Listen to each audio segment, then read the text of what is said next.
Good morning बच्चों। हम लोग गृह विज्ञान के दूसरे पाठ आय, व्यय, बचत और बचत का विनियोग का अध्ययन कर रहे थे। चलिए उसी पाठ को हम लोग अब आगे बढ़ाते हैं। इससे पहले के वीडियोस में हम लोगों ने पढ़ा कि आय कितने प्रकार की होती है, आय के स्रोत कौन कौन से होते हैं, आय किसे कहते हैं, इसके अलावा व्यय किसे कहते हैं, व्यय को प्रभावित करने वाले कारक कौन कौन से हैं और व्यय के प्रकार कौन से। आज हम लोग बचत के बारे में अध्ययन करेंगे। बचत जो है वो हमारे पारिवारिक आय प्रबंधन का एक या कह सकते हैं जो हमारा घर चलाने का जो एक घर का एक हिस्सा होता है उसके लिए बहुत ही महत्वपूर्ण बिंदु है हमारी बचत या सेविंग्स। क्योंकि इन सेविंग्स के ही माध्यम से हम लोग अपने भविष्य में आने वाली परेशानियों से या भविष्य में अपनी जो योजनाएं हम लोग पूरा करना चाहते हैं उनको हम बचत के माध्यम से ही पूरा कर सकते हैं। जो हमारे आकस्मिक या भविष्य में आने वाले जो कार्य होते हैं उनको हम बचत द्वारा ही पूरा करते हैं। तो आइए जानते हैं कि बचत का हमारे जीवन में क्या महत्व है कि या हमें बचत क्यों करनी चाहिए। तो बचत हमें इसलिए करना चाहिए व्यय में वृद्धि होने पर।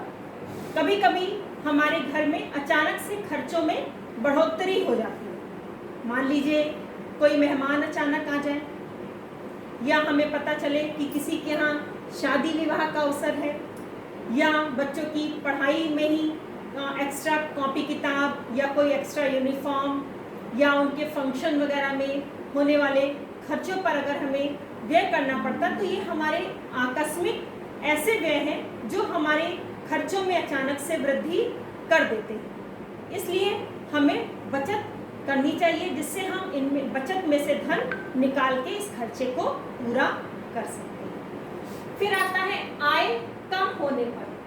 जैसे कि आजकल हम लोग कल का ही सबसे बड़ा उदाहरण ले लें, लॉकडाउन की स्थिति में।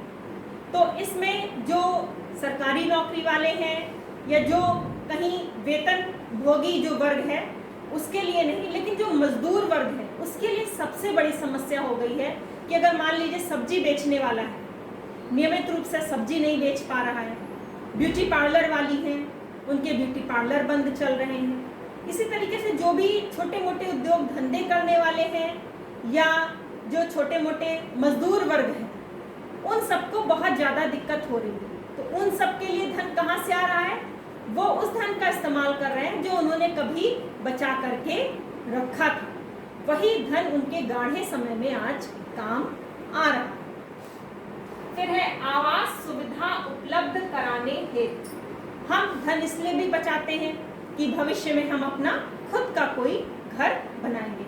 हर व्यक्ति का अपना घर बनाने का सपना होता है जो कि वो कुछ तो अपनी बचत के माध्यम से या फिर बैंक आदि से लोन लेकर के उसको पूरा करते हैं। सुविधाजनक वस्तु खरीदने के लिए हम लोग कभी कभी पैसे बचा करके रखते हैं और अपनी सुविधा के लिए मान लीजिए कभी कोई बढ़िया मोबाइल खरीद लेते हैं या कभी हम लोग को 4 व्हीलर कोई खरीदनी है तो हम उसको खरीद सकते हैं या अपनी इच्छानुसार कोई भी चीज़ हमें जब अगर खरीदनी होती है तो हम उसको अपने बचाए हुए धन में से ही पैसा निकाल करके उसको खर्च करते हैं।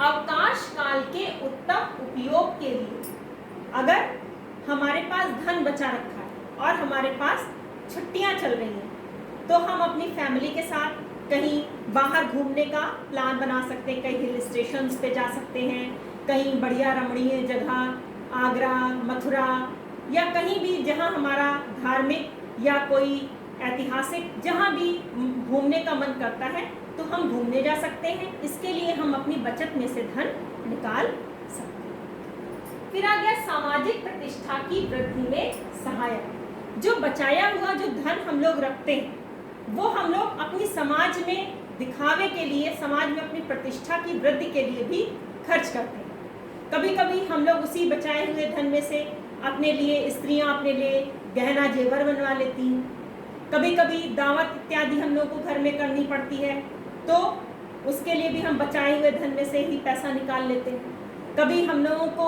मान लीजिए किसी पार्टी में जाना है, बढ़िया अच्छे कपड़े खरीदने के लिए, वही बचाया हुआ जो धन है उसी में से पैसा निकाल के उसका उपयोग हम लोग कर सकते हैं। फिर आ गया राष्ट्रीय योजनाओं के संचालन। ये बहुत ही महत्वपूर्ण बिंदु है कि एक तरफ तो हम अपने धन को बैंकों और डाक खाने में बचा करके रखते हैं और उस पर हमें ब्याज मिलता है, वहीं दूसरी ओर सरकार उस धन का राष्ट्रीय योजनाओं के निर्माण में उपयोग करती है। अस्पताल बनवाने में, विद्यालय बनवाने में, रोड बनवाने में, हमारी जो सरकारी सुविधाएं हैं उनका उपयोग सरकार जो धन बचा करके बैंकों में, डाकखानों में, अन्य योजनाओं में लगाते हैं, उसी का उपयोग सरकार कर लेती है अपनी योजनाओं के संचालन में। इसलिए हमें धन अवश्य ही बचाना चाहिए, अपने हित के लिए भी और राष्ट्र हित के लिए भी।